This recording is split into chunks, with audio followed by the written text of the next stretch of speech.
Hello and welcome to the channel. Be sure to share, like, and comment down below. And if you're new here, hit that subscribe button for daily videos on news and politics. The Trump effect. President is forcing blue states to cut taxes. President Donald Trump's tax reform package, the American Tax Cuts and Jobs Act, put Democrats on our nation's coasts in an awkward position. Those who have been calling for the rich to pay their fair share suddenly discovered that they might have to pony up in the end, and all of a sudden high taxes don't sound as great as they once did.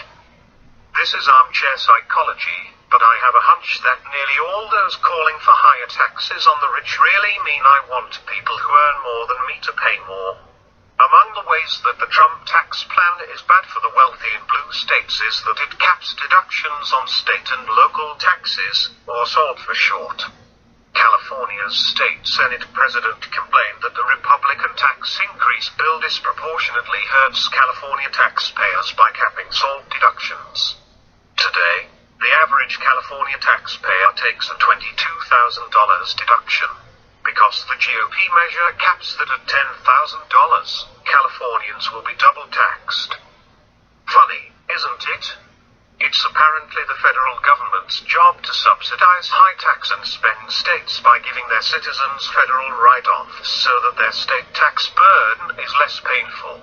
Every dollar someone in one of those states gets to write off against their income comes at the expense of the taxpayers in fiscally responsible, low-tax states.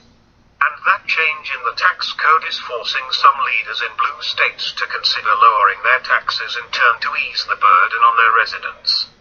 As Will Rashadella reports, leaders of liberal states that have enacted high taxes of their own are so enraged that their constituents now have to pay them without shifting any of the burden to the feds. They are actually considering suing the federal government. Their claims are ironic, considering the Democrats' main contention with the federal tax overhaul is that it will only benefit the rich. The state and local tax deduction disproportionately benefits high-income taxpayers, with more than 88% of the benefit flowing to those with incomes in excess of $100,000, Jared Walczak of the Tax Foundation wrote. Oddly enough, the SALT deductions have escaped the stigma of being a tax cut for the rich.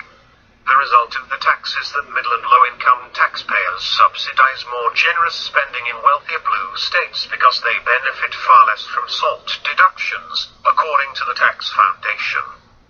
The state's ability to transfer the burden of high taxes to the federal government has only encouraged them to raise taxes higher than they normally would. These high-tax blue states truly have no one to blame but themselves. No one forced them to tax their citizens at the highest rates in the nation.